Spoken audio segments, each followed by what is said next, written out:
Well, greetings and salutations, everybody. Welcome to the best damn movie-related show on the planet Earth, the John Campea Show podcast, coming from right here in our quaint little studio. I'm, of course, your host, John Campea. I'm joined in studio today by writer, director, producer Robert Meyer Burnett. Nope, I'm changing my name to Alistair Stout. That is a baller name. So British. That is such a British name. Jonathan Voico is here. Hello, everybody. Chris Carr is here. I don't think I can pull off Arabella.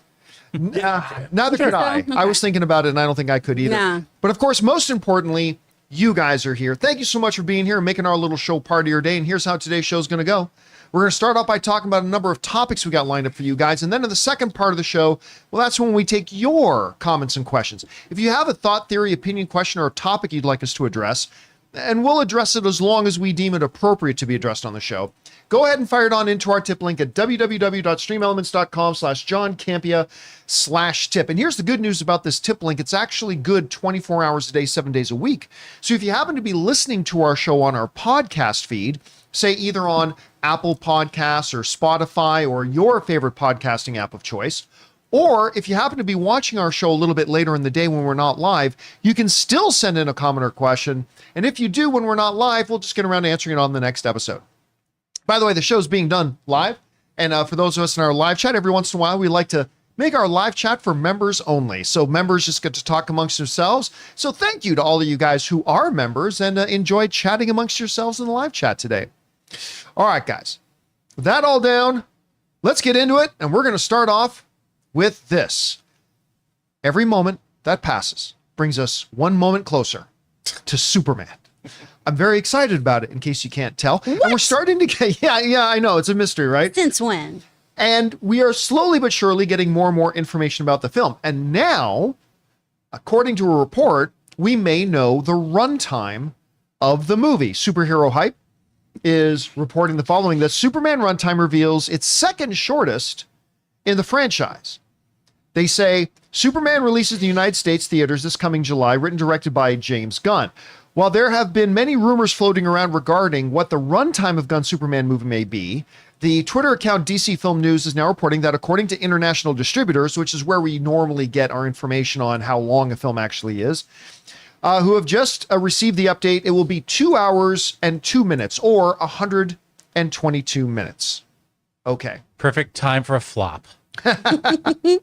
I got to tell you, whenever runtimes come up, my attitude is always, hey, you know, some movies, 90 minutes is a perfect runtime. Some movies, 3 hours and 30 minutes is the perfect runtime. You never know until you watch it. I just watched Mission Impossible Final Reckoning. I liked the movie, but to me it was too long. Even though there are other movies that are longer that were perfectly fine being longer, right? My initial response to 2 hours and 2 minutes is perfect. Perfect. Because I find myself, and I don't know if Chris, you or Rob can attest to this, but the more movies, the longer I do this and the more movies I see, I often find myself coming up with my main criticism in a lot of movies I see is, it was too long for itself. Mm-hmm. It should have been tightened up a little bit, right? Yeah. And hearing that this is coming in about 2 hours tells me, or 2 hours and 2 minutes to be specific, Gunn isn't going to go for a lot of filler. It's hopefully what it means is going to be all thriller, no filler. He's going to tighten up the scenes. The movie's going to have a great pace, hopefully. Or it could be a giant bag of crap. We won't know until we see it. But here's the thing. To people that will say to me, a Superman movie can't be 2 hours. Well, arguably, what some people believe, I think the greatest Superman movie is Man of Steel, but a lot of people believe Superman 2 is like the greatest Superman movie of all time. That was like 2 hours and 6 minutes. Mm-hmm. Some people say you can't start a new cinematic universe with a movie that's just 2 hours. Last I checked, Star Wars A New Hope was 2 hours and 1 minute. It didn't seem to have any problems introducing us to the Rebellion, to the Empire, to Darth Vader, Luke Skywalker, Obi-Wan Kenobi, C-3PO, R2-D2, Chewbacca, and on and on and on. No problems. So therefore... Don't forget the mouse droid. And of course, that beep, beep, beep, beep, beep, beep, beep, beep. Like the mouse droid should have his own spin-off series on Disney+. It's coming. Oh, Iron Man. The first Iron Man was just 2 hours and 6 minutes. The first Iron Man, which kind of in a way launched the MCU, 2 hours, 6 minutes. This is right in the same vein. Now, again, it will not be until we see the movie. It could be we watch this movie and I'll come out going, this movie should have been an hour and 45. Or I might come out saying this movie should have been 2.5 hours. All I'll say is for now, having not seen the movie, which is when we'll reserve our final judgment, I kind of like hearing that's coming in right around the 2-hour mark. I really do. So whether that's a good thing or a bad thing, we'll find out when it comes out. Anyway, Rob, you see this runtime, 2 hours and 2 minutes. Are you surprised? Were we expecting longer, shorter, good news, bad news? How do you see it? Well, I'll tell you something. I have never, ever in my entire life, with the thousands of movies I've ever watched, I've never walked out of a movie knowing how long it was. I had to look that up later. And two, if you go by conventional wisdom, a movie script, Hollywood will tell you that a screenplay should be between 90 and 120 pages, preferably shorter than 120 pages. And the conventional wisdom is a page equals a minute of screen time. So theoretically, at the higher end of the spectrum, which if you take a script that's longer than 120 pages into anywhere in Hollywood, they're going to take the first thing anybody does when you hand them a script is they look at the page count. And if it's over 120 pages, they dismiss you as a rank amateur. Now, you might get a reader to give you a few pages, and if it's a well-written script, they'll read it. But a script should be 120 pages or less. So a movie that's 2 hours and 2 minutes tells me that it's the ultimate in professionalism because the credits last longer than 2 minutes, which means the script was less than 120 pages, which means James Gunn really knows what he's doing. So I'll look at it that way. Yeah, I like that. I like what you said. That I love that saying. You've never walked out of a movie knowing how long it was. Never. Unfortunately, there are movies I've walked out feeling every minute of it. Well, that's a different thing. Yeah, that's a different thing altogether. Anyway, Chris, you see this runtime. I mean, look, ultimately, we won't know if this is the right runtime for the movie till we see it, but I'll admit I'm a bit surprised seeing that it's at 2 hours being the start of the universe. What's your takeaway from this? All movies, shape and sizes are special, and it's about how you use that time. So You'd make a good parent. thank you so much. Never, only to dogs. A human child? Bleh. So I'm excited about this being 2 hours and 2 minutes specifically because that is the exact same runtime as Guardians of the Galaxy. And was it? Yep, the very first one. Wow. And that is a film we were introduced to so many different characters, and that has been my one kind of, ooh, are we going to have enough time to really get everyone to know who all these folks are that we see popping up in the trailers? And he achieved it with Guardians, so I'm going into this thinking, yeah, I think James Gunn can achieve that in that amount of time. I'm hoping that I just watch this, and I'm not thinking about the clock at all. I'm just immersed in the world of DC, and I'm so glad you brought up Superman 2 as that kind of like Superman litmus test almost, because that is that's what I keep getting from this trailer, right? Is just like it's Superman 2 meets Superman the animated series is the vibe, and if I get 2 hours of that, I'm happy. By the way, I do want to give a quick shout out to Elijah Showman and Kalina, who have joined the members, and thank you so much for becoming members of the channels, guys. All right, guys, the question is for you. What do you think about this runtime? Now, again, we cannot confirm for you that this is the actual runtime. These are the reports coming out from the exhibitors, and that's normally where we get our runtimes from. But if it is accurate and it's 122 minutes, are you surprised by that? Not surprised by that. I love that you brought up that data. Another James Gunn movie, first Guardians of the Galaxy, also 2 hours and 2 minutes. Love it. Whatever you guys think about it, jump down into the comments section below and let us know your thoughts. All right, guys. With that down, let's move on to this, shall we? In other words, in other news, water wet, streaming is taking over television, right? No. We know that. I mean, it's almost like every show we actually discuss and talk about are streaming shows these days. There are a few exceptions. Grey's Anatomy is still pretty huge.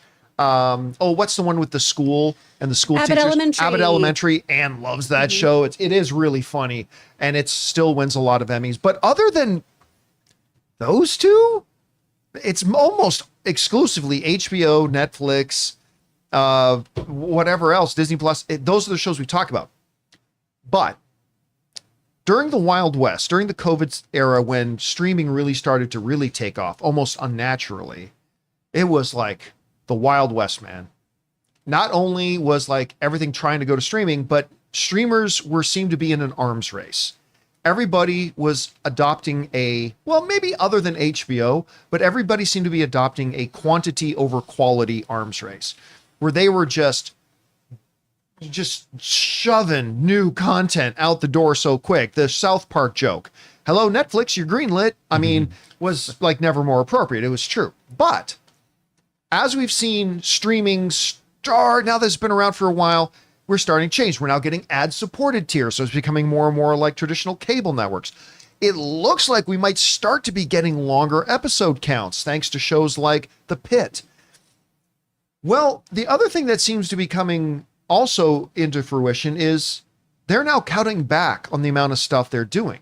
This is a report from Bloomberg, who's showing that the number of original streaming series dropped by more than 25% last year compared with 2022, according to research firm iDot. The firm measured 4 services: Netflix, Disney Plus, Max, now known as HBO Max, and Prime Video. And you see the chart there that like almost 1 out of every 4 streaming shows cut, gone.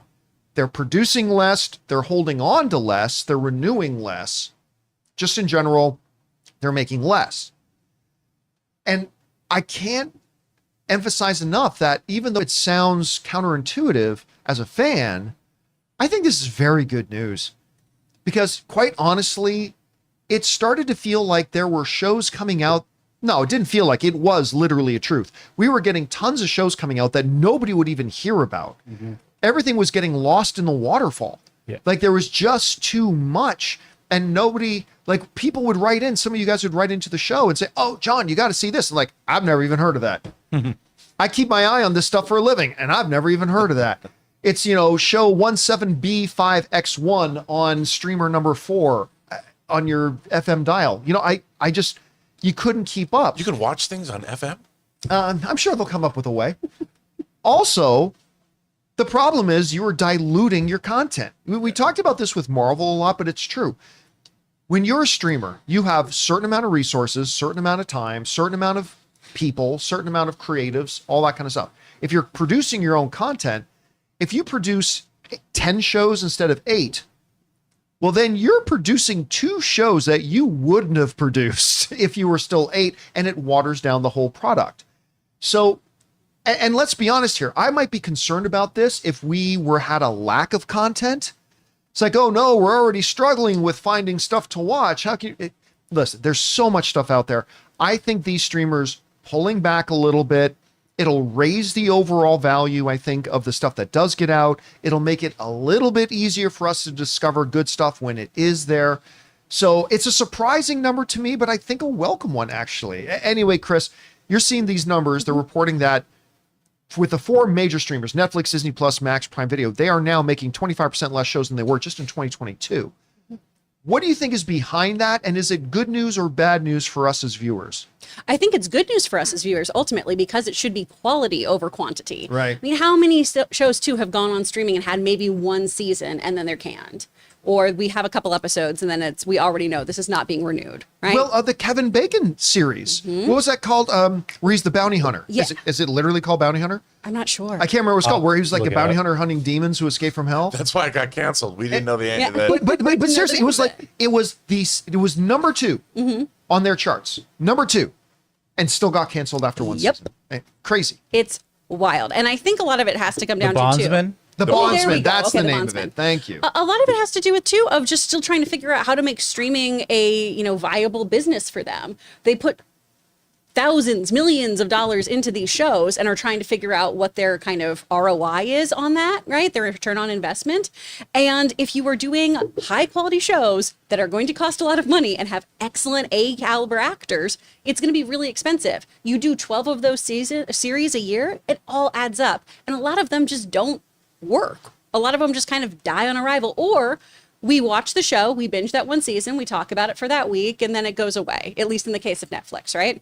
And so they're still figuring out too, what's our delivery system? Do we do the half season up front, take a little break, do the other half like we did with Stranger Things, and they had a really good return on that? Do they have some shows that are just, hey, you binge this and you dump this like You? Do we have things that are that weekly release now that we're also getting into live television with things like Netflix and other streamers? So they've got a lot of stuff that they are still ironing out. So I completely understand the choice to step back and say, hey, we don't even know how we're delivering these. So why don't we just figure out 6 shows tops per network, per streamer, of going, this is really excellent quality stuff. Like, you look at the majority of Apple shows, they are fabulous. They are Emmy award-winning, excellent shows. And a lot of that is because of it being at least what feels like right now, quality over quantity. When you look at their movies and some of the animated things they greenlight, that's up for debate. Fountain of Youth. Yeah. We turned it on yesterday and then went, nope. Man, that was bad. So I feel like this is really them just trying to ultimately get the best bang for their buck. And that should be good for us. Rob, you're seeing this. This is in just a couple of years, that is a huge decrease in production. Yeah. What do you think is behind it, and good thing or bad thing? Well, I just want to know if that means that there's not going to be as many Christmas romance movies. There at the end of better this year. still be. Is Mar Vista going out of business? Or are they Never. Yeah, I mean, because that's the Hallmark real has question upped that it I by have. 50%. Yeah, Hallmark. Those You do know. so well, though. No, but John, I know, just ask my mom. I think your point is well taken. I mean, and quality over quantity has always been.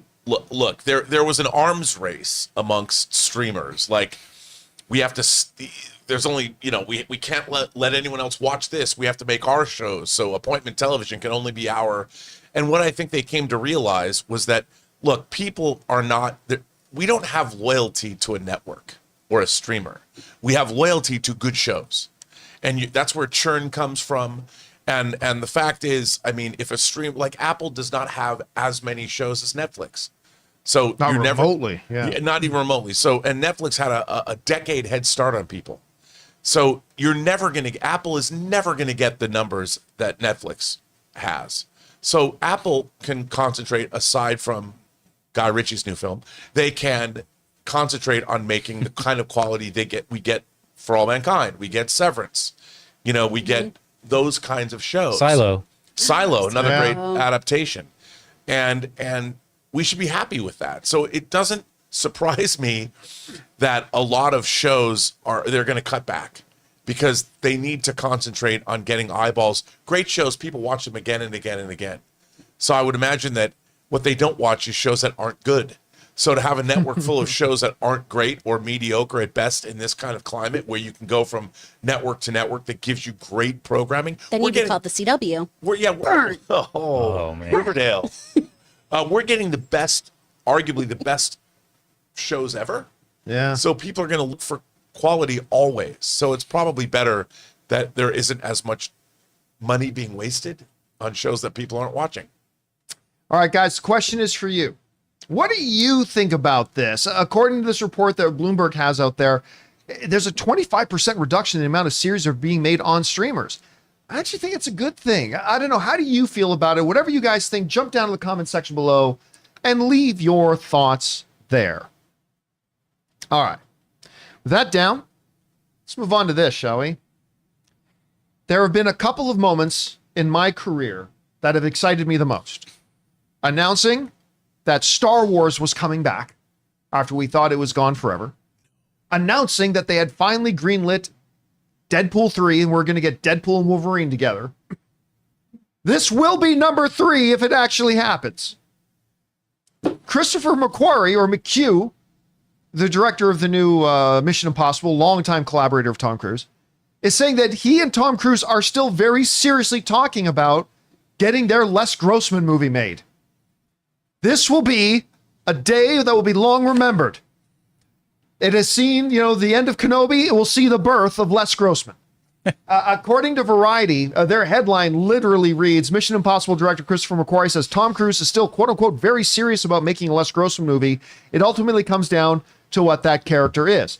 This is one of the greatest characters in film history, Les Grossman. I've been dying for this movie forever. Anyway, Tom Cruise's Tropic Thunder fan favorite, Les Grossman, may be getting his own movie. In his recent appearance on Josh Horowitz's Happy Sad Confused podcast, Mission Impossible, The Final Reckoning director Christopher McQuarrie said he and Cruise have had some very real discussions about making a standalone Les Grossman film. The conversations we've had about Les Grossman are so fucking funny, McQuarrie said. Cruise and I are talking about it. We're very serious conversations about it. And how do we do it? It ultimately comes down to what the character is. Okay. Now, this is not a confirmation that we're getting a Les Grossman movie. Tropic Thunder 2, whatever you want to call it. But I was starting to fear the last year or so that the idea of a Les Grossman movie may be dead, that we may not have it. And by the way, one of my all-time favorite post-credit scenes in any movie ever, it's not necessarily a Marvel film or a DC film or anything. It is the ludicrous dancing Tom Cruise, step back, you don't know me like that. Tom Cruise dance number at the end of Tropic Thunder is in the conversation of the top 3 greatest post-credit scenes of all time, in my opinion. I love this character, and I love Tom Cruise playing him. I'll be honest with you. Listen, people forget history a little bit. Like when we talk about Robert Downey Jr., people forget that Robert Downey Jr.'s career was almost dead when he did Iron Man, right? People forget Tom Cruise's career was in a bad spot for Tom Cruise when he did this movie. And it kind of turned a lot of people around on him by doing this character. It was a brilliant move on him and whoever his agents are and all that kind of stuff. The only question that exists about a Les Grossman movie to me is whether Les Grossman, who was very much a secondary supporting character in Tropic Thunder, can you do a whole movie around him? That's the thing, right? Like, I went to several Public Enemy concerts. I don't know that I could have gone to a 3-hour Flavor Flav concert. Even though I love Flavor Flav in Public Enemy, not sure I could do a 3-hour Flavor Flav concert. You know what time it is. I would definitely know what time it is if I did. A lot of people right now, the younger viewers are like, who's Public Enemy and what's a Flavor Flav? Anyway, Google it. So anyway, and so could you do a full 2 hours? You know what? I think you can. I really do, especially if you have a good cast of characters around him to kind of be that, you know, to be the sugar to his salt. Do you bring in any do you bring in what's his name's? I definitely bring in Matthew McConaughey. Yeah, for sure. But like Ben Stiller's character as an actor or anything like that? Maybe. Speedman. I mean, I'm sure you could get them as cameos. Hell, I'm even sure, like Robert Downey Jr. still so fondly talks about his experiences making Tropic Thunder. I'm sure you could get him. I'm sure you could get Jack Black. I'm sure you could get Ben Stiller. I mean, technically speaking, I think the character belongs to Ben Stiller. I think. Anyway. Could be. All I know is it will be one of the happiest days of my career. The day, if and when, we get to come on this show and announce the green lighting in the beginning of production of a Les Grossman movie. Anyway, Rob, you're hearing McHugh and Tom Cruise saying, oh, listen, we are still seriously talking about. The article went on to talk about how during the production of Mission Impossible, that's what they would do every night. They would sit around and just talk about ideas for a Les Grossman. Is the idea of a Les Grossman movie, and this is a serious question, has its time come and gone? Is it maybe too late at this point? And do you maybe feel like I do about because he's such a strong character that maybe you can't do a whole movie around him? How do you see it? Well, first of all, I would say that the Happy, Sad, Confused podcast with Chris McQuarrie is one of the most essential viewing podcasts for anyone interested in the entertainment business, because Chris McQuarrie was dropping wise pearls pretty much every second of that podcast. And he addresses the very thing you just talked about. He says that Les Grossman is a supporting character. And he says the reason that he worked so well is because he was a supporting character. Yeah. And while he also said that when they would have lunch together when they were shooting Mission, that Tom Cruise would just do Les Grossman at lunch and was killing the guy. But Chris McQuarrie is by the way, his insight into what went on, he talks about editing Mission Impossible, Final Reckoning, and how it didn't work. And part of what we saw was the result of trying different things. So like all the Mission movies, it is kind of a cobbled together, very interesting. It's a great conversation.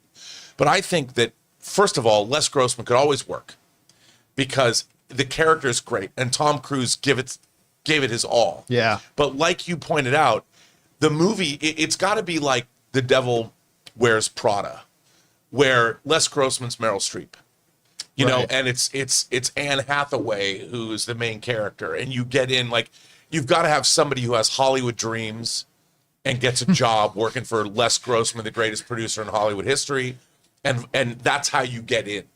because you have to have the every person character. But that doesn't mean you can't make it a Les Grossman biopic. You could make like World According to Garp, where the movie begins with just a baby bouncing into the frame in slow motion. I can't just believe I made a World According to Garp reference. People are like, what? But anyway, it's a great movie. By the way, I love that character you were suggesting. I could see playing that character already in my head. Jack Quaid. I could see Jack Quaid playing off that. I think he'd be a really good for something and like that. you could bring all of those people. I mean, imagine what Robert Downey Jr.'s character, now that he played a black man in was it called Tropic Thunder? It was called Tropic Thunder, yeah. But the movie in the movie. Yep. So he could be playing a different ethnicity. And that could be hilarious too. my God. He had plastic surgery to alter his face. If he somehow. could be, if Robert Downey Jr. came in as, what's this character's name again? I can't remember the name. He wins the Oscar at the end. But if he could come in and, like, I don't know, playing a Filipino shop owner. But I mean, I think that's the way you do it, and bring all those people. And look, the studio works. It would just be, I think, a more harder hitting version of the studio. I could see that movie. I mean, Les Grossman, it could be great. The rise and fall and rise of Les Grossman. The rise and fall and rise of Les Grossman. I like that.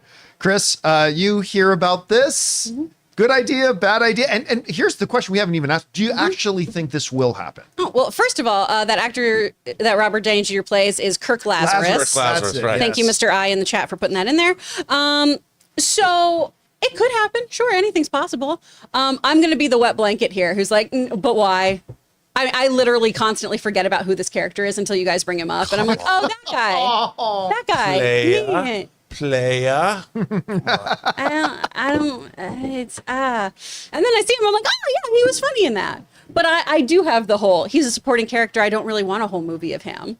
I think you would have to set it up as he is still playing second fiddle to somebody else, or at least is this looming presence like Meryl Streep in Devil Wears Prada. I would love for him to yell at somebody, oh, don't be ridiculous, Andrea. Everybody wants this. I think that'd be wonderful. But I just don't see a full feature length film that rises and falls on this man. But Tom Cruise he's gonna halo drop from like 40,000 feet in one of his scenes. Then never mind. Yeah. Great. Pops out Even in less their than parachute, and then they get that contract signed. It's gonna be awesome. Beautiful. If you really wanted to do something, it would be Les Grossman as the head of the studio, and Tom Cruise plays himself, and they go to war against one another on the rising. Oh, that would be cool. Cruise's latest action I like adventure. That could be kind of fun if too. y'all love this character, that's great. Good for you. Not everything is made for me. I'm just saying, like, if you're gonna ask So my you're not opinion- saying we can't have it. No, if You're you just guys saying want it, you it's don't just not want it. for me. I don't would know if just I can go- wrap my brain around that. I know, If you isn't say that crazy? you don't want it, it means you think I can't have it. I know. You could have Eddie Murphy come in to be the lead singer of contrarian. Sexual Chocolate. I also think they should make it where Grossman is trying to get his sequel to Simple Jack made. Many years, I don't think so. Oh, trying to no. get Simple Oh. Jack 2 made. You never That's go the full premise of the Simple movie. Jack. Absolutely never go not. full Is that going to Simple. happen? Never go full Simple Jack. All right, guys, the question is for you. What do you think That's about Jack this? Daniels. Christopher McQuarrie and Tom Cruise say they still seriously talk about doing a Les Grossman movie. There are two different questions here. Would you like to see that? I know I would, but do you think it could actually happen? Whatever you guys think, jump down to the comment section below and let us know your thoughts. All right, guys. With that down, let's move on to this, shall we? With the new Harry Potter series coming to HBO Max, they're clearly swinging for the fences. They got the best of the best in the showrunners that are working in the industry today. They have been attracting top tier talent to join the cast, but what we've been waiting on is to find out who's going to play the kids. I don't know why we've been so excited to find out who's going to play the kids, because it was always a foregone conclusion. Whoever they cast, we've never heard of them.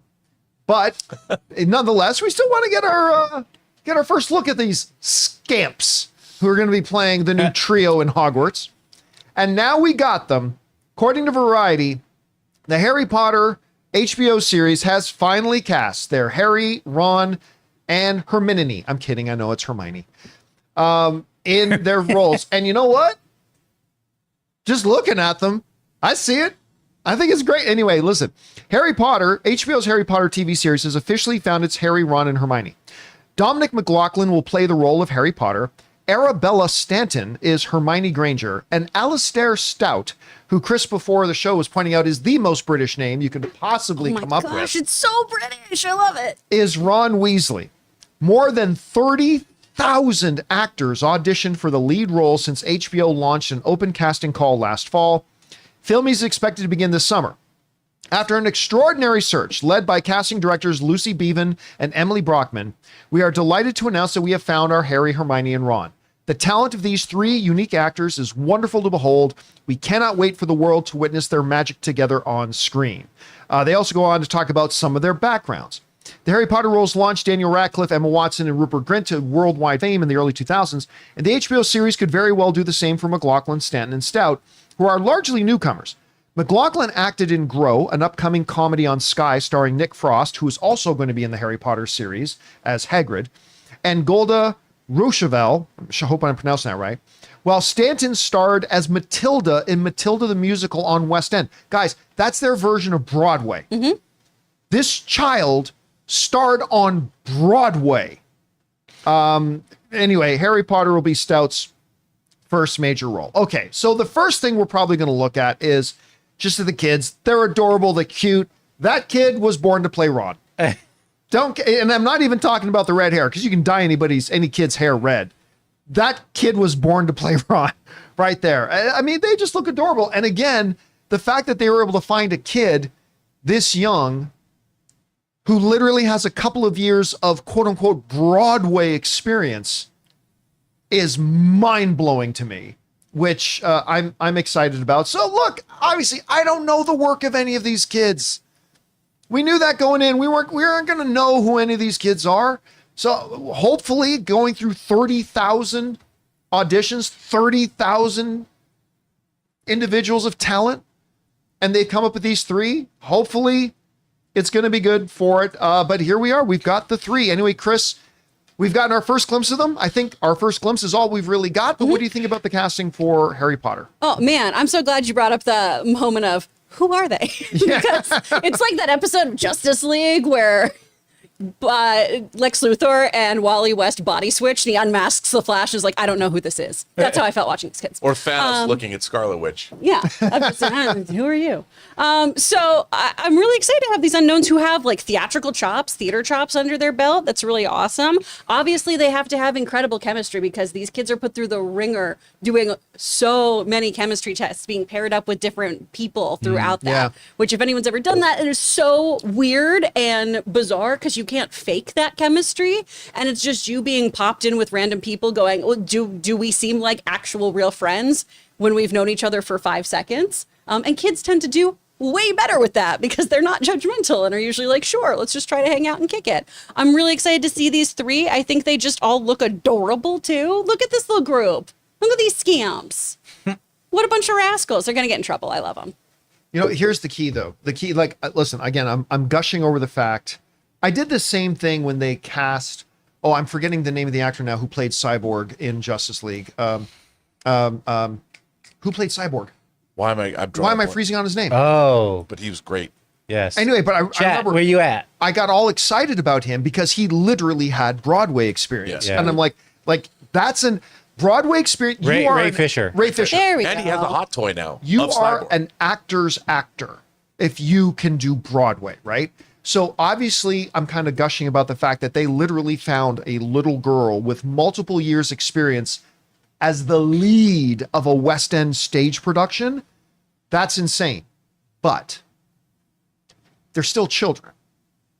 The magic of Harry Potter to me, and I'm not a major Potterhead or anything, but the magic of Harry Potter wasn't that little Daniel Radcliffe. He's turned into a really good actor, but it's not that little Daniel Radcliffe was a great actor or little Rupert Grint was a great actor. The magic was the chemistry between those three. Mm-hmm. Like they popped onto the screen like they popped out of their mother's womb, like all together. It just seemed like they were genetically bonded. And they had such a great, joyful chemistry together. And that's to me what made it work. And so while I'm thrilled that the one girl's like Broadway, the one kid has got television experience already with Nick Frost. She's like identical eyebrows. It's crazy. That's all great. it's going to come down to, like you were pointing out, the testing. Did they find the 3 kids who are going to atomically bond and just have that chemistry? And that's where the magic of this is going to come from if they have it. Anyway, Rob, you saw the casting here. What did you think? Well, first of all, before our British friends get all pissed off, it could be said that Broadway is the equivalent of the West End. Boom. Right. Just Absolutely. want to point that out. Yes. People are going to come after us. But no, I would say, John, that you guys, these characters, these 3 kids, they not only had to be great, they had to either be on par or exceed what we've already seen in 8 Harry Potter films. So this was probably one of the most difficult casting choices in the history of entertainment, I would imagine. They have to grow. The casting directors I can't even imagine, dude. Because they have to be like, well, they have to grow into this too. So it can't just be what we see for season 1 or 2. No. These got to be the same people in like Deathly Hallows. You know? Yeah, I would say that of all the casting choices in the history of entertainment, these 3 might have been the most important and the most difficult. And this is not a judgment on Harry Potter. I'm just thinking about the difficulty it would be to find not just 1, not just 2, but 3 characters that have to embody these people and they vibe, like you pointed out, the chemistry tests. This is one of the reasons that I'm really excited about James Gunn's Superman. They did a lot of chemistry tests for a long time with the actors, and that's what you want. You want these characters. You don't have time to get to know them. No. People are going to judge these as soon as that kid opens his mouth as Harry Potter.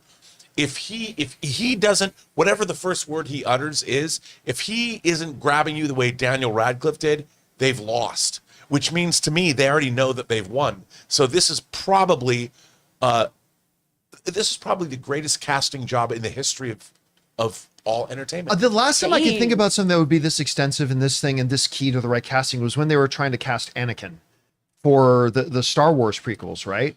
And because there was so much, they talked about the tens and tens of thousands that the kids had to do. And you're right, there's a roll of the dice in this, in casting, because you're trying to cast the best kids right now. You have no idea how they're going to grow. You have no idea how they're going to develop. Because they are literally hooking their wagon up to these kids for the next 7 years. And have them grow. So you do the best you can with this casting right now, and then it's kind of a crapshoot as to how they're going to grow and develop as performers and actors as the audience will get to grow along with them. So again, these are all completely unknown commodities, but I got to say, I am pretty thrilled that they're getting one kid who's already got television experience working with one of his co-stars, Nick Frost. And the girl they got literally has West End stage performance leading a Matilda the musical show. Totally.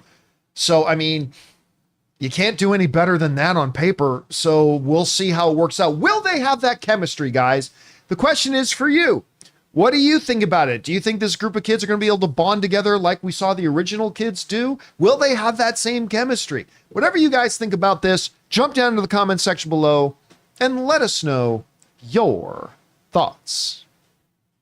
All right. With that down, guys, let's move on to this, shall we?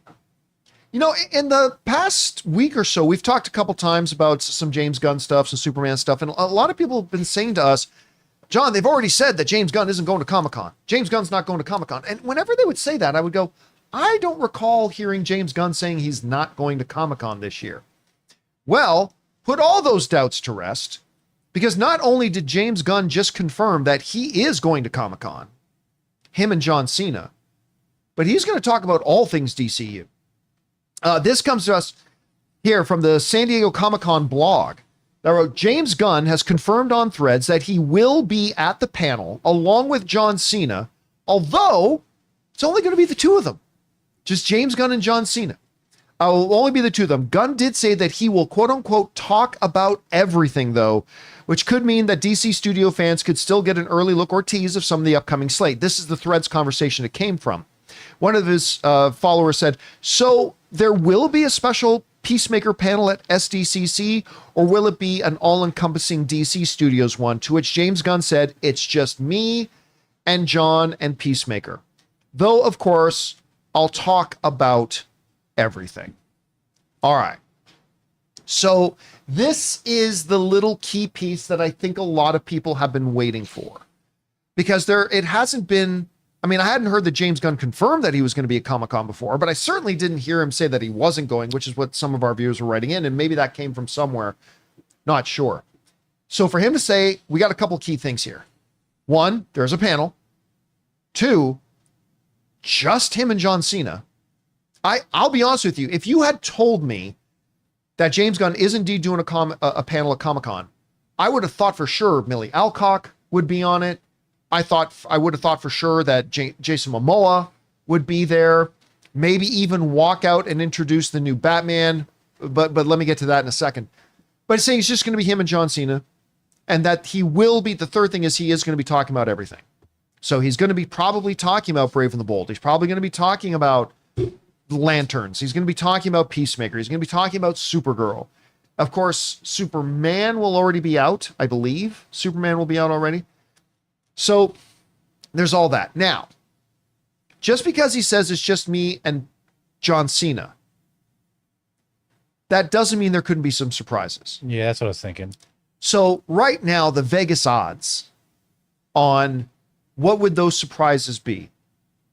I don't know that he'll announce any new projects, because they've got a lot of projects out there on the books already, right? That they're going in development on. Rob, were I a betting man, I might bet that he's going to pull, by the way, ladies and gentlemen, your new Batman, Alan Ritchson, or Jansen Ackles, or whoever. Jensen Ackles. It's me. That's why it's me. I think Alistair Strong. I think we are going to get an announcement about an update on Brave and the Bold, and I think we're going to find out who the Batman is. I really do. I think that's what's coming. Anyway, Rob, you hear about this. James Gunn saying that he's going to be there. It's just going to be him and Cena doing a two-man panel. He is going to talk about everything. So what could those things be? And do you expect any surprises? Okay, first of all, I think James Gunn is being truthful when he says it's going to be him and John Cena, because they're probably going to do a Peacemaker panel that's going to happen because Peacemaker debuts in August. He didn't say anything about Hall H, did he? I assume that's in Hall H. Okay. I would imagine. Have to be in Hall H. Maybe. I'll bet you $1 million that they're going to have a blowout panel that's going to have Kyle Chandler, that's going to have Aaron Pierre, that's going to have Millie Alcott, because why wouldn't they? You know, they're going to have a huge blowout panel, but he can't say that yet because they haven't announced San Diego's panels yet. And if he were to come out and go, yeah, we're going to do this big blowout at Hall H, that would San Diego wouldn't like that, because they're still organizing their panels. So when he says it's me and John Cena, that's what he can say today. But I'll bet you that we are going to hear a big announcement later. Well, and technically, because it's too much. Yeah. They've got this entire brand new studio. They finished Supergirl. Oh, by the way, Jason Momoa will be there too. Okay. I mean, I'm just saying that they're gonna do a huge extravaganza at Comic-Con. At least I think they are. Okay, so when the guy says, will there be, is it a Peacemaker panel or an all-encompassing DC Studios one? James Gunn says it's just me and John, although I'll talk about everything. I think they're going to do a Peacemaker panel. So you think there's going to be two separate panels? Yes. I think he's answering very coyly. I'm just keeping this up here. Two separate things. And he's being very coy about it. Will there be a special Peacemaker panel at SDCC? It's going to be me and John and Peacemaker. Will it be an all-encompassing DC Studios? Of course, I'll talk about everything. I think he's being coy. I think he's answering two questions separately. Okay. All right. Well, Chris, what about you? How do you interpret what he's saying? Are you expecting more people? Do you think there's going to be two separate panels? Do you expect any kind of surprises? If so, which ones would you guess we might see? What do you think? I would imagine there would be surprises. That's what Comic-Con's kind of about. If you are going to be out there amongst all the sweaties and be in Hall H, you better surprise some people with some cool shit, man. Yeah. People line up around that convention center. They park out there for days now. They got cool shit coming, man. They got a quiver full of cool shit. Yeah. To fire out at the audience. Green Arrow's going to be there too? I was just about to say, I was like, Green Arrow. I think they're going to at least announce some other characters who are coming into play. I think you're going to get some really cool behind the scenes stuff. And I just feel like they're going to do some really fun stuff with John Cena there. I'm hoping they get everybody to dance. That's all I want. Oh my God. They have confirmed there's a new opening sequence. They've confirmed there's a brand new opening sequence. So you know what I wouldn't be against? I would not be against, because normally, you know me, I am normally like, when it's a new thing, you do everything new, right? I have to say, and maybe it's just the bias in me, when you bring up Green Arrow, I really wouldn't mind Stephen Amell coming back as Green Arrow. I really liked him as Green Arrow. I really did. That would be great. If James Gunn were to bring Stephen Amell out on stage as Green Arrow, I would probably lose my shit. I mean, he's not busy with suits anymore. Womp womp. Ooh, too early? Too early? Dang. Anyway, but I would love to see him as Green Arrow again. Anyway, guys, question is for you. James Gunn is saying that he is indeed going to be at Comic-Con, that he's going to have him and John Cena, that he will talk about everything there. Rob seems to think there might actually be 2 panels, and we might see more than him and John Cena. What would you expect to hear announced at this thing? Will Stephen Amell come out and play Green Arrow again? There's no chance, I'm sure, but I would like it. Whatever you guys think, jump down to the comments section below and let us know your thoughts. All right, guys. With that down, it's time for us to get on to the most important part of our show, which is, of course, addressing your comments and questions. But for now, we're going to bid a fond adieu to Chris Carr. Bye, guys. To Robert Meyer Burnett. Bye. Great job as always, guys. And before we get to your questions, we're going to take a quick second and thank the sponsor of today's episode of the John Campea Show podcast, our friends at Ridge. Guys, we want to take a second to thank a sponsor of today's video, Ridge. Hey guys, listen, I love this thing. This is my Ridge wallet, and honestly, I think it's the last wallet I'll probably ever need. I used to carry around this huge, bulky leather beast stuffed with receipts, old cards, and frankly, way too much junk. It messed up my back when I would sit down on it with my back pocket, and since switching to Ridge, game changer. This thing is sleek, compact, holds up to 12 cards plus cash, and it still fits perfectly in my front pocket. I've got the carbon fiber one. It's ridiculously durable and looks amazing. You can choose from over 50 different colors and styles too. And in today's world, this part is key. It's got RFID blocking tech built in so you can keep your info safe from digital thieves. Peace of mind and style? Absolutely. Another added bonus is if you're like me and constantly misplacing your stuff, they even have an AirTag attachment so you can always know where your wallet is. And to make this even better, Ridge gives you free shipping, a 99-day risk-free trial, and a lifetime warranty on all of their products, wallets, key cases, even suitcases. Right now, Ridge is having their huge Memorial Day sale. Get up to 40% off at ridge.com/Campea.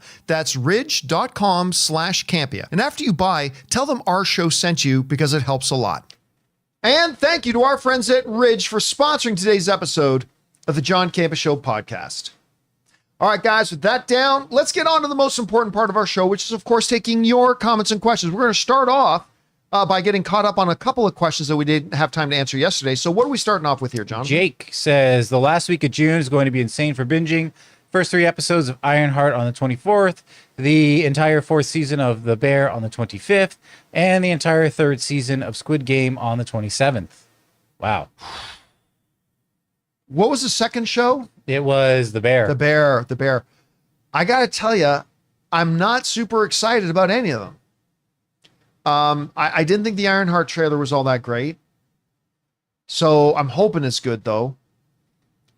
I love The Bear, but the last season was its weakest. But it ended strong, I felt. It has strong ending, but it was its weakest season. And so it's kind of killed a little bit of my... I mean, I'm still going to watch the new season for sure. And I'll be straight up, I never watched Squid Game Season 2.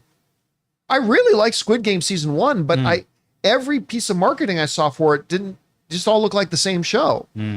Again, this is not me crap talking on Season 2 because I didn't see it. I can't possibly crap talk on something I didn't see. I'm just saying I didn't feel a lot of motivation to see it. So there's definitely gonna be a lot of content there. I don't know how enthusiastic I am about watching any of it. All right, what's next? Mitch says, saw Final Reckoning this weekend. I liked it, but out of the 8 films, I'd rank it around 5 or 6. I'm a weird one who isn't as hot on the first one as the others and dislike the second one.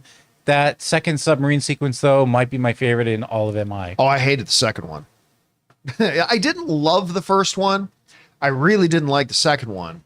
But then it really started to pick up for me after that with the whole franchise. And yes, the submarine sequence, I think it's topped by the airplane sequence.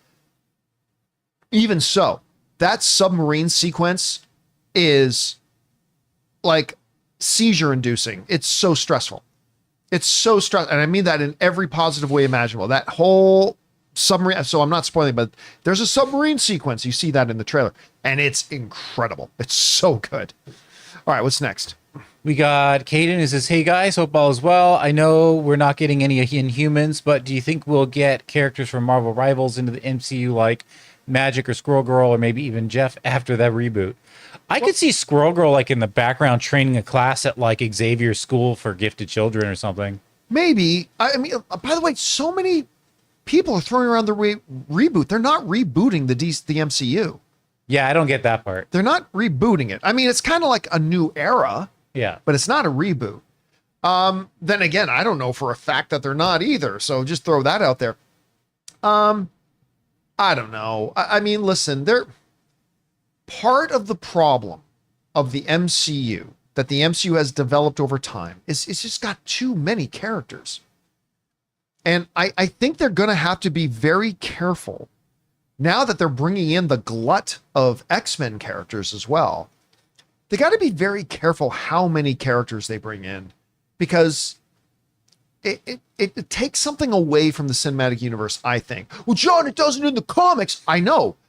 The comics are a printed page medium. It's different. There are things that can work in comics that won't work on the screen. There are things that can work on the screen that won't necessarily work in the comics. So I don't know about that. I just hope they don't get too crazy with how many characters they feel they need to bring in. All right, what's next? We got Ray's 40X Adult Theater 1. What is the Lord of the Rings movies? I don't know why I just thought about that, but yeah. What is the Lord of the Rings movies and Brokeback Mountain have in common? Someone's ring gets destroyed in both. It's true. Next. It's true. A performing artist. This just in, Mickey Mouse just announced a popularity infringement lawsuit against Stitch on Mouse Social. It's a joint suit with Drake. Interesting strategy. Let's see how it works. Hope you're enjoying your Memorial Day. Is Stitch more important, more popular than Mickey Mouse now? I don't know. Could be. Let me tell The you character? what, right now, you put out a Mickey Mouse movie this weekend It against ain't Lilo gonna and do- Stitch. Lilo and yeah. Stitch is making more money. You're right. Sue him. Sue him, Mickey. Mitch says, follow up to my MI comment. I think the whole AI plot thing was a clever way to keep MI going. Because where can you go after 3 nuclear or nukes in Fallout? After this one, I don't see where they can go without scaling back. Would love a 1-hour spoiler talk on it. Oh, we're not going to do that. This is the problem with series like this is that, and this is a problem also with cinematic universes like the MCU and whatnot. When everything is got to save the world, got to save the world, Right. got to save the world, got to get this before it kills everybody in the world, got to get that before it kills everyone in the world. It starts to become a little bit numbing, right? I like it when franchises like the MCU or the DCU switch gears, right? Because earlier in like phases 1, 2, and 3, you go from a movie where they're saving the world to then to a movie like the first Ant-Man, which is saving his family, to another one which is like saving the country, to another one which is like saving the universe, to another one which is saving. To switch it up with Mission Impossible. Now that you've gotten to stopping nuclear Armageddon multiple times, where do you go? It would be nice to see them shift gears a little bit and make something a little bit more, like still grand in spectacle, but a little bit more intimate in scale. You know what I mean? So it'll be interesting to see what they do from here if they do make another one. All right, what's next? We got Jeff. Just watched Karate Kid Legends last night. It was dog crap movie. What a dog crap movie that was. Utterly awful. I have been surprisingly looking forward to this movie since CinemaCon because the stuff they showed us at CinemaCon was really quite good. It might have been the only good stuff in the movie because I'm not hearing good things about it. Now, I'm definitely going on Thursday. I'm going to go see it on Thursday, but I have not heard good things about the movie so far. So I'm assuming, pardon me, you got to see an early fan screening. Yeah, I'm a little bit nervous about it, dude. I'm a little bit nervous about it. All right, what's next?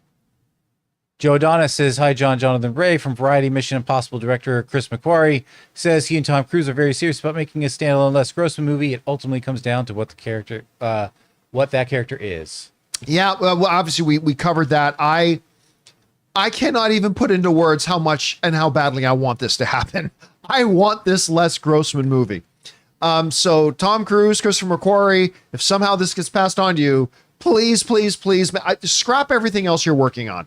Just do this. This will be a lot of fun, and I think audiences would love it. All right, what's next? Pelican Mike says, hi, John. It's been a while. Hope all is well. I sort of gave up on movies, shows the last year or two. Wasn't due to any specific reason, just sort of got burnt out. Curious your thoughts on the recent state of the movie industry for someone that's been away. I mean, it's healthy. It's healthy. Give me the thought on the state of the movie industry. Well, that's a 4-hour conversation. I mean, look, the movie industry clearly took major, major hits with two things. The pandemic and then the double whammy of the writers and actors strikes. And it's been a very long, we're still feeling the repercussions of some of the strikes stuff. Like there's still repercussions being felt from that right now. So it's a long thing back. We've gotten a lot of really good movies lately, and we're seeing some big box office success. I mean, right now, Lilo and Stitch is breaking all kinds of records. I think this Mission Impossible was either the biggest opening for the franchise or one of the top couple of biggest opening for the franchises. We're heading into a very interesting season right now.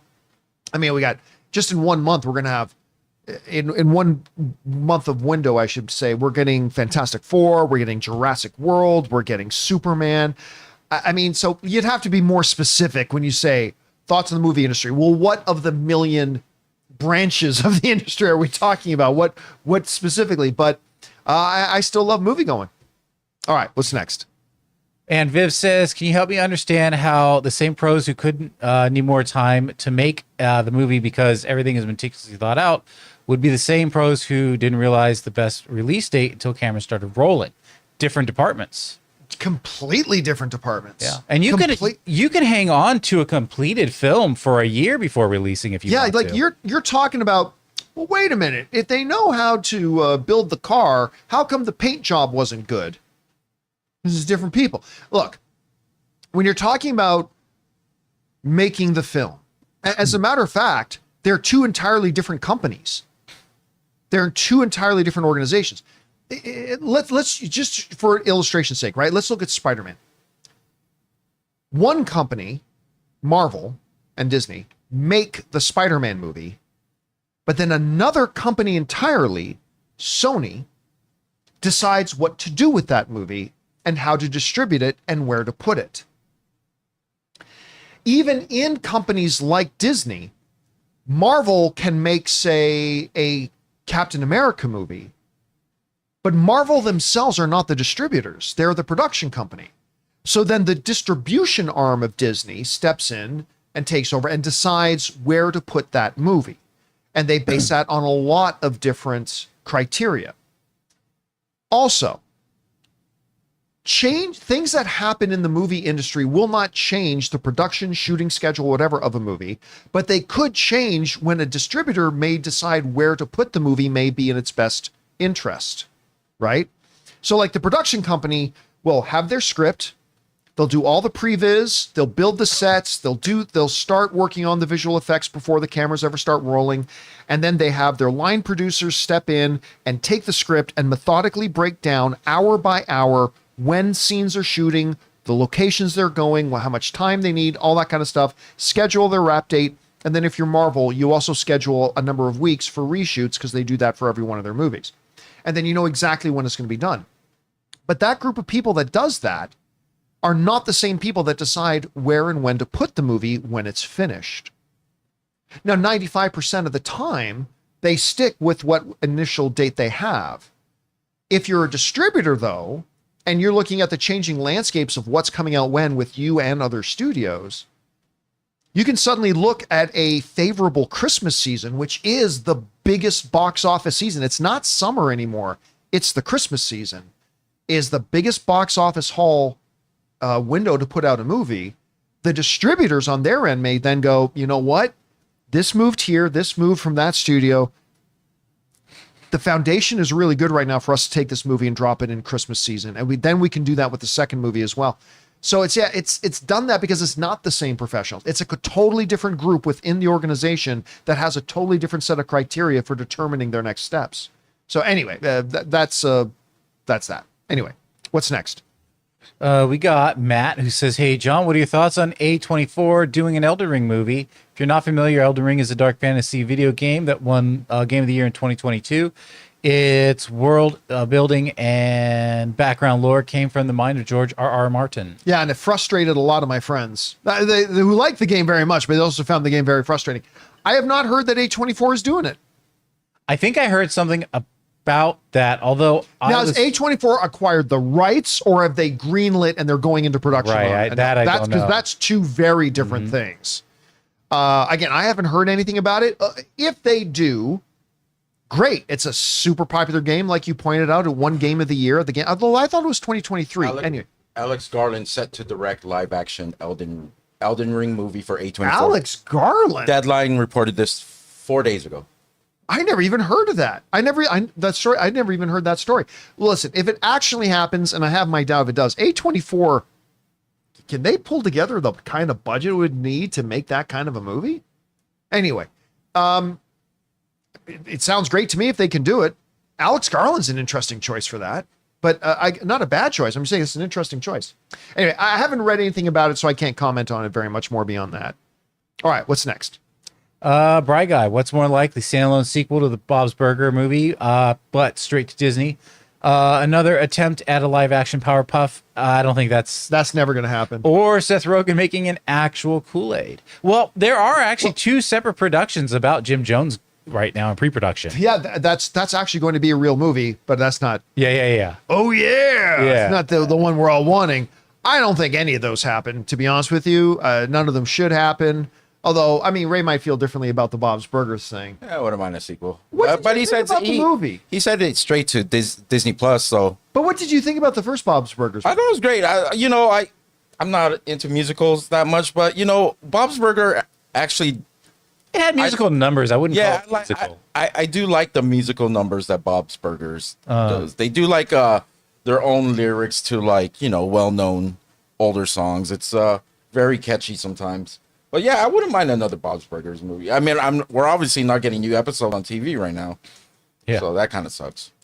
All right, what's next? Raymond says, what would you call the Lilo and Stitch Mission Impossible Final Reckoning double box office opening weekend? Like Barbie and Oppenheimer's Barbenheimer. I don't know. Mission Lilo Final Stitch? I don't know. What did I call it the other day? Stitchin' Impossible? No, I called it something. I honestly don't know. Yeah. But it was very big for both of them. I mean, Lilo and Stitch made on the proper weekend, $145 million. It shattered Top Gun Maverick's Memorial Day opening box office weekend with 180 something million. And then Mission Impossible had one of its highest openings ever with 64 million. So yeah, it was good. I mean, it wasn't quite Barbenheimer, but it was pretty damn good all the way around. All right, what's next? Better Adobo. Marvel just screwed the Philippines again because of Metro Manila Film Fest. We will have to wait for both Avengers films to mid-Jan. Foreign films aren't allowed from mid-December to mid-January. This started in 2005's King Kong, and more recently, No Way Home. So because it falls in December now, they won't get it till... Wait, there's a window of time in the Philippines where new movies can't come out? I guess between mid-December and mid-Jan. So. It's a 4-week delay, I guess it would be. Now, my sister-in-law and my mother-in-law, Ann and Ray's sister and mom, are in the Philippines right now. Oh, wow. And, I mean, I should call them and say, can you ask one of the relatives there? Is this true? I never heard of that. Why? Why in the Philippines are you not allowed to release new movies from mid-December to mid-January? I mean, they have certain things that happen there where the whole country just stops for it. I mean, there's obviously a religious event that happens there and everything stops. I assume it's has something to do with that. It's just a culture, something that he did say there was a Metro Manila festival. Yeah. Maybe that takes Precedence? precedence Metro over Manila everything Fest. else. I meant for a country to celebrate their own movies and stuff like that. I get it, but Yeah. for a whole month, that's crazy. And to actually postpone a lot of the big releases. I mean, Who knows? Maybe they get Yeah. lucky and they get it before everybody else. Maybe no, Marvel that's goes, "You know, happened we'll slip it before. in That's happened before. A Yeah, few that times. has I happened think before. they've seen something maybe a month earlier than we have. It wasn't anything I could think of off the top of my head, but it does happen. All right. What's next? Zardu says, this is morbid. If you could have a movie death, what would it be? Mine would either be Cassian in Rogue One, the hero, or Orlok in Nosferatu. You want to forget what time it is and turn into a skeleton? Oh, if you could have a movie death. Yeah. Oh, well. Remember, Orlok also died while banging Well, the yeah, hot that's girl. true. So I think he means by I guess that part. Yeah. Yeah. So what? I'm sorry. I hate to go back on, but yeah, what I'm reading on the wiki, it is what we thought it was. It's just they want to celebrate their own films. Yeah. It's and they don't allow any foreign films during that time. Okay, It's just a period where they just. That's interesting. I guess Andor's was like real quick. It was That'd be quick pretty and good, it was but- heroic. He did it Quick, in heroic. for others. Yeah, Yeah. sounds good. Yeah. All right, what's next? Definitely not by beaten by Jaws, that's for sure. Anorak, the all-knowing. All right, I'm gonna. Oh, we already went over this one. Let's see. I'm on the so-so on Ironheart, also sensing Secret Invasion vibes, but we're getting Mephisto. Yeah, I just don't know about this thing, man. And we did get a mention of him in Agatha. What's the percentage chance you think we'll see him later on as we move forward in Secret Wars and Doomsday? I think 0. It's so weird. I don't think. Listen, if they're going to introduce the character in an Ironheart show, they're not going to use him in the movies. They've already kind of said that moving forward, they're going to kind of separate the shows from the movies a little bit more. So yeah, I don't see them using Mephisto. First of all, I know they're saying it. I don't think it's actually going to be Mephisto We in Ironheart. I don't think it's actually going to be Mephisto. I think they're going to say that, but it's not going to actually end up being kind of like Sir Ben Kingsley as the Mandarin. Yeah. Turned out it wasn't. Again, I have no basis of fact on that. That's just me wildly speculating as a fan, but I don't think we're going to see Mephisto in Doomsday or Secret Wars. Yeah. All right, what's next? All right. I thought we answered this one. We did not. Anorak the All-Knowing. All right. I'm going to kindly say it now. The man introducing Fantastic Four in the trailer looks like the great Gene Hackman. Oh, I'm going to have to rewatch that part. Rest in peace to the legend. I hope they do a nice documentary about Sir Gene with that same actor introducing the Fantastic Four in the trailer. You mean like as a narrator? They no, will do he's it. like, get the guy who's doing that. We can never repay them, but we can celebrate them. Yeah. I'll be honest with you. I can't picture him in my head, but I never watched that trailer and thought he looked like Gene Hackman. Yeah. He may have me had either. Gene Hackman's hair. I don't know. Now the next time I watch the trailer, though, I'm I'm gonna going to look out for it. specifically look for that, so I'll keep my eye on it. Yeah. All right, what's next? Duck Duck says, Buenas tardes. It saddens me to see Thunderbolts not doing great. I never expected it to be huge, but I love the movie. It was well thought out from beginning to end. Most MCU projects have felt fix it in post and hated D&W. Huge fresh breath of fresh air. The movie's fantastic, but and then look, I said forever that this movie isn't going to do great financially, and people just didn't believe me. But it's the whole B and C level characters from other MCU movies that have happened already. It's not even a Guardians of the Galaxy where it's all brand new, fresh characters that have never played second fiddle. These were all characters that we've already seen, and they played secondary and third level supporting characters, and all of a sudden they get teamed up in one big movie. But the win for Marvel is that the movie was great, and that the people who saw it loved it. If I go to Thunderbolts right now on Rotten Tomatoes, the important thing here is this number. 93% of the audience liked it. I mean, it's got a great critic rating too at 88. But this is what Marvel needed.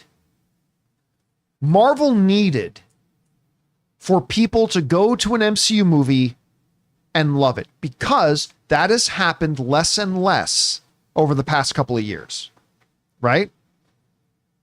I mean, obviously Deadpool and Wolverine, Deadpool and Wolverine. What was the audience rating on Deadpool and Wolverine? I'm going to assume it was high. Yeah. Deadpool and Wolverine's audience rating was even higher, 94. So, and yeah, Deadpool and Wolverine had massive success. I mean, it's the highest grossing R-rated film of all time, 1.3 something billion dollars, whatever. But what they really needed from Thunderbolts was for people to like it, because the narrative around the MCU, and look, come on, you guys should know I get blamed for being an MCU hater. You guys know I'm not an MCU hater, but I just call it like I see it. The last number of years, their overall quality had dropped. A couple of big, massive wins that I loved, but also some big losses and a lot of mediocre stuff. More than we used to have in the phases 1, 2, and 3 eras. So while they would have liked Thunderbolts to have made more, of course they would like it to make more. The real important thing for them, though, is to start to change the narrative to the MCU is back.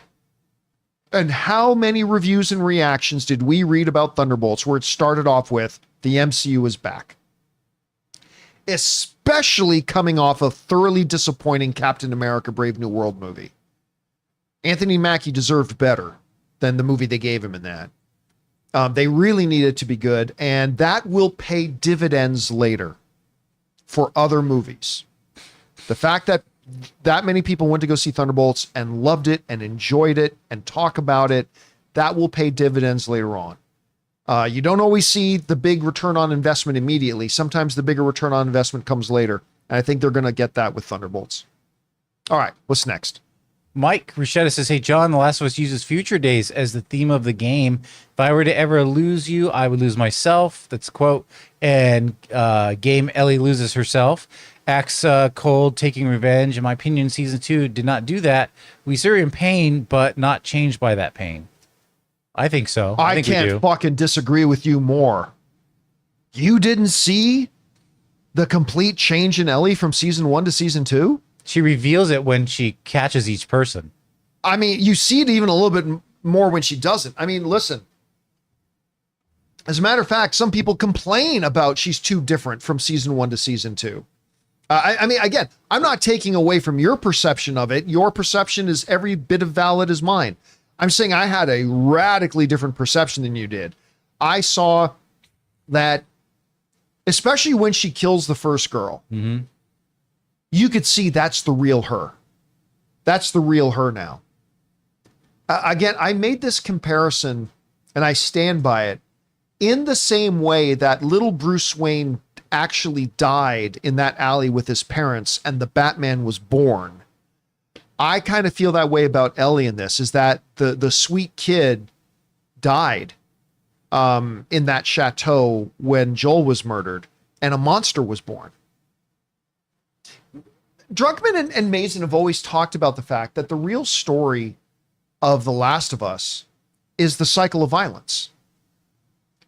It is pain and anger and violence and the cycle of violence. You know,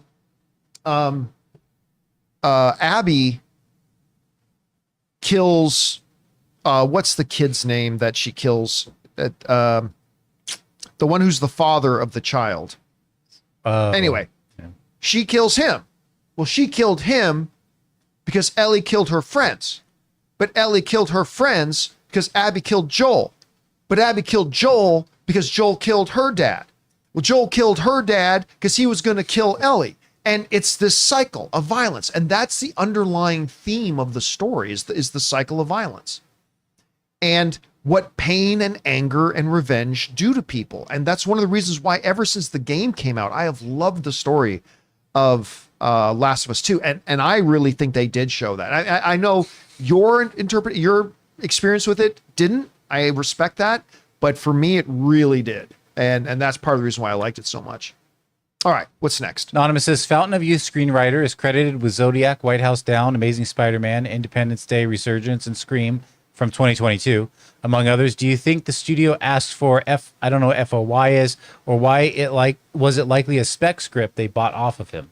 No idea.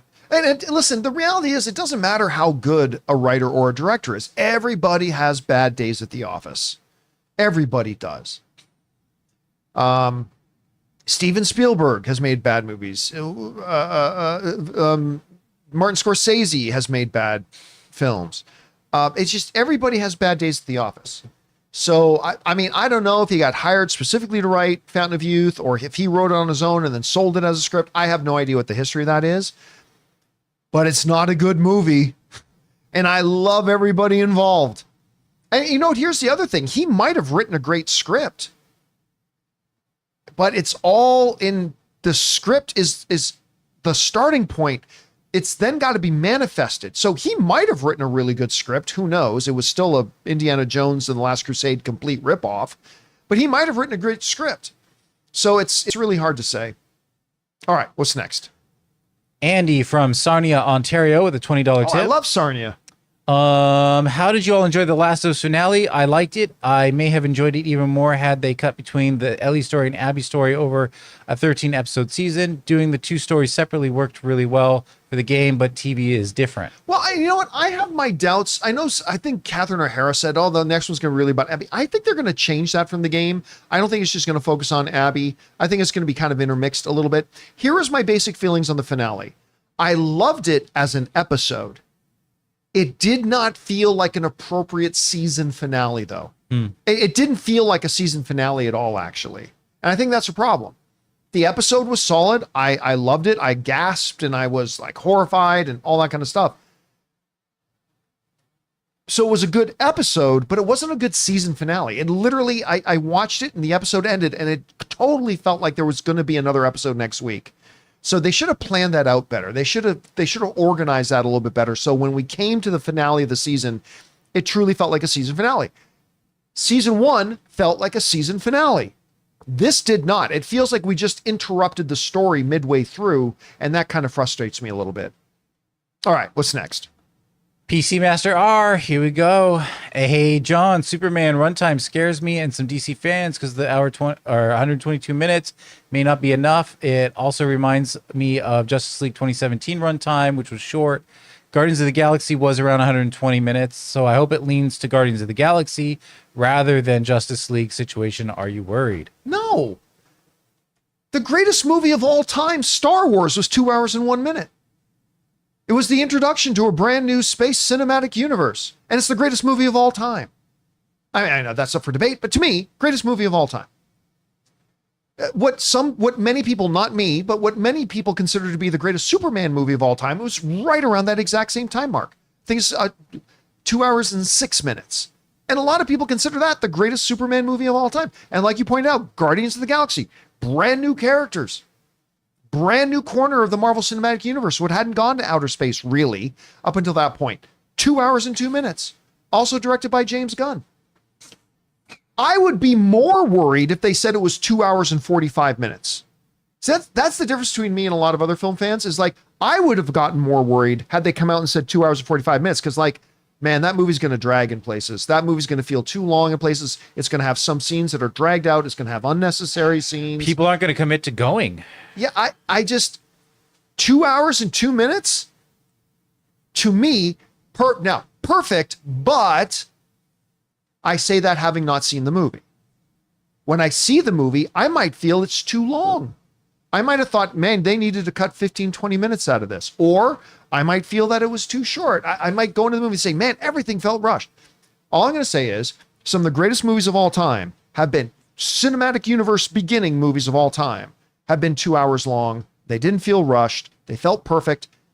Will that be the case of Superman? We won't know until we see it, but I have zero worry about a 2 hour and 2 minute runtime. I would have been more worried if they said 245, because to me, that tells me the movie might have been bloated.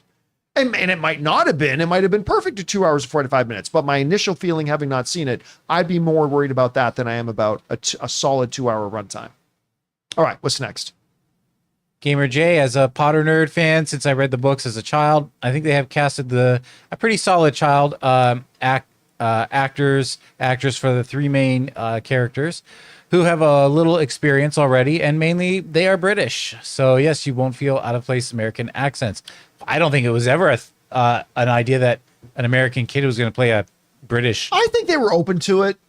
I think if they Unless found they had a the British accent, yeah. but- I think if they found the perfect kid for a role, I don't think they would have let, if they were American or not, have been too big of an obstacle. But that being said, with kids this age, you're not going to find anybody with a lot of experience. No. Right? But I'm telling you what, the fact that I just use the term Broadway. The fact that they have found a kid that age with multiple years of leading Broadway experience, to me, is insane. That's insane. Again, actors on screen are great. The true great actors can do stage. That's where the greatest actors can shine. That you can't just be a decent actor and do stage. At least not on the level of West End or Broadway. And so the fact that they actually found a girl that age who has done the lead of a West End production is crazy to me. And that's about as experienced as you can possibly get for a kid that age. All right, what's next? Anonymous says, hey, John, do you feel the story of The Last of Us Part 2 should have been told differently? I feel the story they are trying to tell doesn't mesh well with the structure. I feel telling the story chronologically would have made more sense. Nope, disagree. I think the way they're telling it is great. My big one problem, though, was I think it should have been structured a bit differently so we would have had a proper season finale. We didn't get a proper season finale. To me, the way they've told the story, and I can only speak for myself, but has impacted me deeply. And I found it strong and powerful, and I've loved the way they've done it. Again, I just wish it was not it wasn't satisfying as a season finale. I really think they could have improved that. All right, what's next? Raymond says, if Tom Cruise does Les Grossman, let him go against Jeremy Piven's Ari Gold. That'd be a cool, like, cameo moment. Battle of the trash-talking Hollywood agents and producers. Or how about a Les Grossman origin story? No, I don't want a Les Grossman origin story. I don't want that. I want Tom Cruise's Les Grossman in modern Hollywood. That's exactly what I was saying. None of this origin story nonsense. None of that. All right, what's next? We got the Daily Prophet Sports. It's Harry Potter. Sad that the casting of Snape is turning people off, but I'm not worried. When this show airs, it's going to be big like Game of Thrones. The haters will all come running back like always. Harry Potter will be big on HBO. I will never understand. Well, no, I do understand it, and it's pretty ugly. But there is no rational reason to not like the casting of Snape. There's no rational reason. There are some people, because when you go into the books, never once is Snape's ethnicity made a point of the plot. Never once. He's described as being a certain way, but that appearance it doesn't have any plot importance whatsoever. And the other thing is this. To the people that cry and moan and bitch and piss about, well, it's not accurate to the book.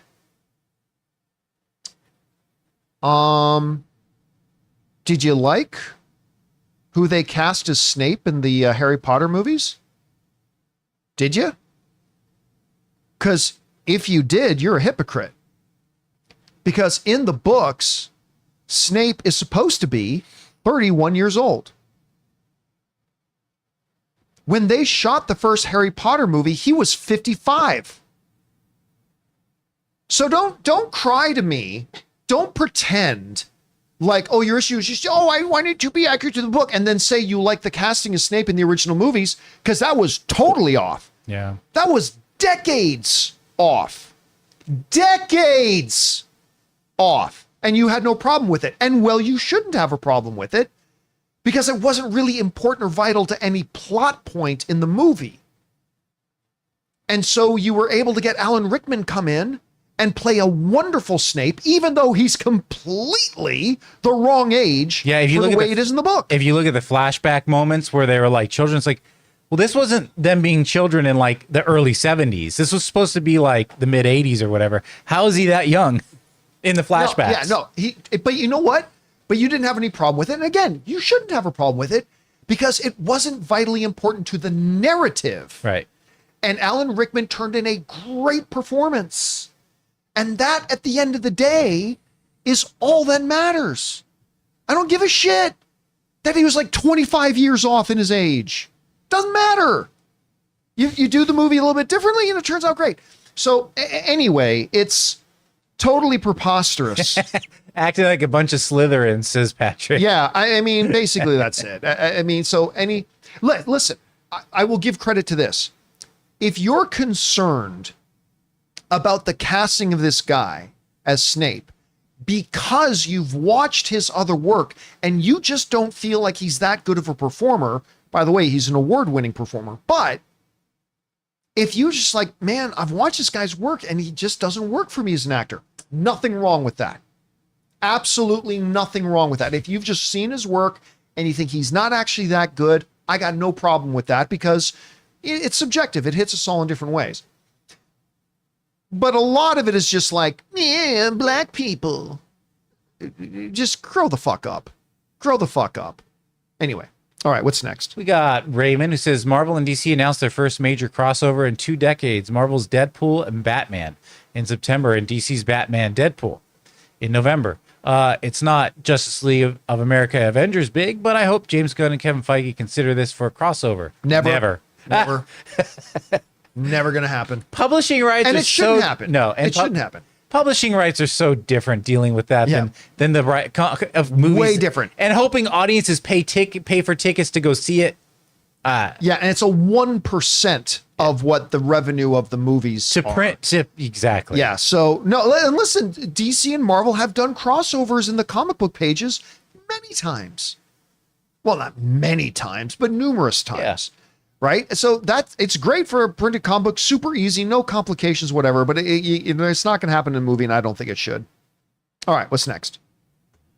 The Dumb of All Fears. I know Christmas is now the box office gold mine, but while there were successes in that period prior to 2001, I don't think anyone realized how much money movies could make in that window until the first Harry Potter and Fellowship released.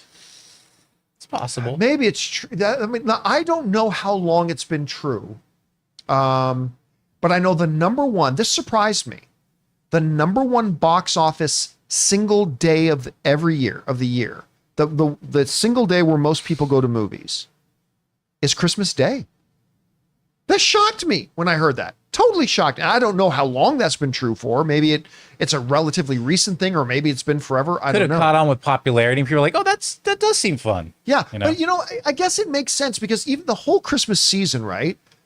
Kids get off school for Christmas break or getting close to Christmas break. It's holiday time. Families are spending time together. Good thing to do as families. I know me and my family would always go around Christmas time. We go to a lot of movies around Christmas time. So I guess it makes sense.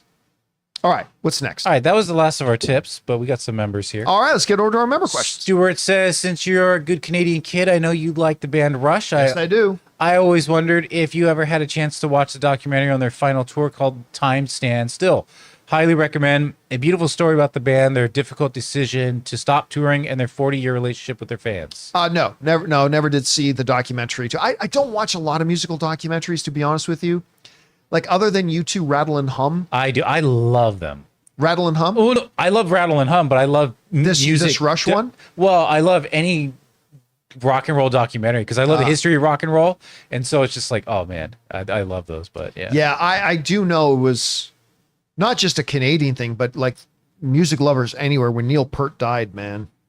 Mm-hmm. That is one of the greatest drummers of all time. I still remember watching Aqua Teen Hunger Force, the movie. Oh. And when the alien came and he had Neil Peart with him, Neil, play the drum solo of life. And Neil Peart literally had a drum solo that could bring the dead back to life. Neil, the drum solo of life. Yeah, that was a real loss. Anyway, all right, what's next? All right, we got unofficial something or other here. I'm just gonna say unofficial. One, Harry Potter casting. I hope the fans are kind to these kids. Should the show be subpar, we don't need repeat previous incidents like Jake Lloyd. Yeah, listen, the show may end up being great and might end up being terrible. If it's terrible, I really do hope that, because listen, I'm one of the people who hate the Star Wars prequels. They're all steaming piles of dog shit garbage. But that wasn't Jake Lloyd's fault. No, leave the kid Like, alone. I never understood, like, them people targeting Jake Lloyd. Well, he didn't act very well. He was a child. If he didn't act well, you know who you blame? The director. Because the director's job is to take the performer, get the best out of the performer, yes, but also put the performer in a position where their strengths are accentuated and their weaknesses are hidden. And that's on the director. Like, so if this show ends up being steaming garbage, I really hope that the audience, the fans, have learned the lesson of Jake Lloyd and not take it on the kids. Anyway. All right, what's next? Jude questions, why are we so entertaining? Lots of cocaine. Pat Coit says, what does Canada have to do to grow the film and television industry? I feel like the CBC and Heritage Canada have to do more to invest in acting and film production programs in Canada. I also think Cineplex needs to do a better job at giving moviegoers a better experience. Well, those are two completely that's separate things. Separate right? ends of the... Yes, Cineplex needs to do better. No doubt. They absolutely do. You also got to remember, I mean, Canada being the monstrously big country that we are geographically, we're not a huge population country, right? So, I mean, I don't know. Like, we're talking our neighbors to the south who have like 10 times the population. We can't have a film industry that's going to be on par with that. Now, listen, Canada's obviously done a great job producing some of the greatest talent, right? I mean, arguably maybe the best director, or at least in the conversation, the top 2 or 3 working today, Denis Villeneuve, Canadian. Guy with one of the best shows on TV right now, Seth Rogen, Canadian. The best actors out there, and the Ryans with Ryan Reynolds, Ryan Gosling, Canadian. I mean, so like we're producing great talent. I don't know that we have the scale to like produce a big thriving movie industry, but we certainly have the infrastructure to produce talent. And I think that's really more what we should be focusing on. All right, what's next? We got... Oh yeah, James Cameron, somebody else mentioned, of course. We got Amin who says, if Marvel shot a scene with RDJ on the set of Doomsday, which was not to be in the final film, and decided to put it as a post-credit scene in Fantastic Four, would they have to pay RDJ more? What if we just heard his voice? All that stuff would have been worked out in contract. Yeah, that's not something you just do at the drop. And you of a don't hat. spring that on RDJ. So, like, first of all, why is everybody so desperate to have an RDJ? He has to be there. And that I don't has to be. I don't get it. He doesn't have to be there. He doesn't need to be there. I don't know that there's a reason why he should be there. That being said, to the point of the question though, if Robert Downey Jr. shot a scene for Doomsday, and they very early, because they're still shooting the movie, if they very early realize we're not going to use this scene, and then for some inexplicable, non-logical reason, they say, well, let's just use it as a post-credit scene then, this little scene for no reason. But if they did, yes, Robert Downey Jr. have to be compensated for that.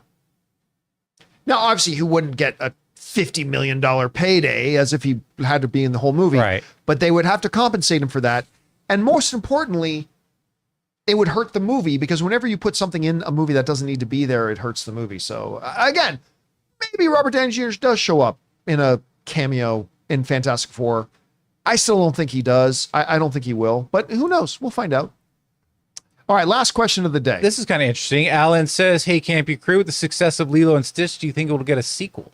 An original sequel? Ooh, I'll tell you what. I think they would be thinking about it. I think Bob Iger is definitely going to have them think about it. Like this movie, I'm guessing will cross the $1 billion mark. Even if it doesn't hit $1 billion, it's going to get damn close. This is like going to Minecraft money. This is going to be a big, 900 something million. This is going to be a big moneymaker for them. It already is. Like if I go over and look at Lilo and Stitch, let me see. Right now already, the movie has. Why can't I find it? Oops, that's why. Try this again. Lilo and Stitch, as of right now, it's already only been out for a few days. Has already made $341 million at the box office. It's pretty gargantuan. $341 million at the box office, and it's only Tuesday. So it's going to make a lot of money. Yeah, they're going to look at doing a sequel. If they can crack it, they're going to look at doing a sequel. I mean, you'd be insane not to. Yeah. So, yeah, we'll see. All right. And guys, that'll do it for today's installment of the John Campea Show podcast. Thank you so much for being here and making our little show part of your day. Big special thank you to all you guys who sent in questions. Number one, because it gives us great fun things to talk about. But number two, you supported this channel as you did it. Also want to thank the now off and on the road, Chris Carr and Robert Meyer Burnett for being here. Also, big thank you to Ray Ora. All right, see you guys tomorrow. Jonathan Voico. See you guys. Wrong one. See you guys. My name's John Campea. And until next time, my friends, bye-bye.